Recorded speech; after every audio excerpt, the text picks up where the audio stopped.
so much fun and got everyone pumped up. When Jenna complained last week that she was tired of the usual soundtrack and wanted some Latin rhythms, Delaney obliged. She jumped on the couch and sang La Bamba into a wooden spoon. Delaney was a riot, and the only person Jenna knew who could sing the entire Gangnam Style in the original Korean. "How did you memorize that?" Sadie gasped. "I can barely memorize my multiplication tables." Sadie had dyslexia and found anything involving numbers a challenge, since they often appeared backward. Still, she had conquered her math phobia and become a valuable member of the PLC team, even leading the girls in a recent Battle of the Bakers competition on TV. They hadn't come in first place, but received a special award for being the youngest bakers in the competition, and a check that paid for an awesome new icing printer. Delaney smiled. "I am a whiz with lyrics. Anything I need to learn, I sing. I got a 98 on my American history test because I could rap the entire preamble." Then there was Jenna. Kylie made her the official taster for the Cupcake Club right after their first meeting. Jenna had to admit she had some talented taste buds. She could tell with one bite what type of vanilla. Madagascar, Tahitian, Mexican, went into a cake batter, or what brand of chocolate.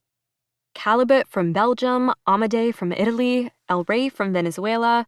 While other kids at Blakely Elementary teased her about being overweight, her friends never judged her. That was the thing about PLC. Everyone appreciated each other for the unique talents they possessed, and the special people they were. In a family of 5 kids where she landed smack in the middle, being appreciated was all Jenna ever wanted. She felt most of the time like she got lost in the crowd. She wasn't as pretty as Gabby or as smart as Marisol, and her twin brothers Enrique and Emmanuel were just too much trouble to compete with. They were 6 years old and in kindergarten at Blakely. Kylie had nicknamed them Tweedledee and Tweedledum, but Jenna preferred the Disaster Duo. Wherever they went, chaos followed. This morning was no different. The living room looked like a tornado had swept through it. There were toys, blocks, sneakers, even a tube of toothpaste scattered around the room. Manny was busy building with Legos in a corner. And Ricky? Where was Ricky? "You the only one up?" Jenna asked, peering behind the sofa and in the closet. Ricky loved to jump out and scare her to death, and she suspected that was what he was plotting. "He's with Mommy mixing cake." Manny pointed to the kitchen. "He says he's going to join your cupcake club."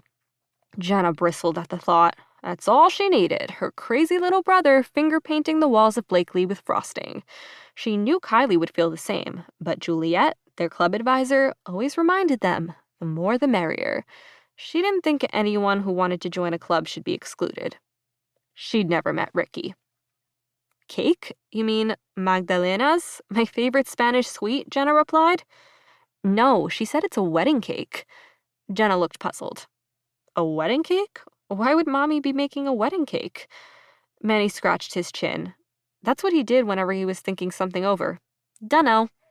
"Ay, Dios mío," Jenna exclaimed. It was her Spanish version of OMG. She would have to get to the bottom of this. She barged through the kitchen door and found her mother and Ricky at the counter frosting a white cake. "Buenos dias, mija." Her mom smiled brightly. Ricky held up his hands covered in frosting. "Hola, Jenna." "Everyone is up so early today," said a voice behind her.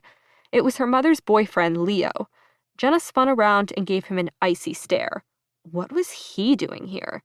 He tried to kiss her on the top of her head, but Jenna pulled away. Hadn't she made it clear every time he was here that she didn't like him?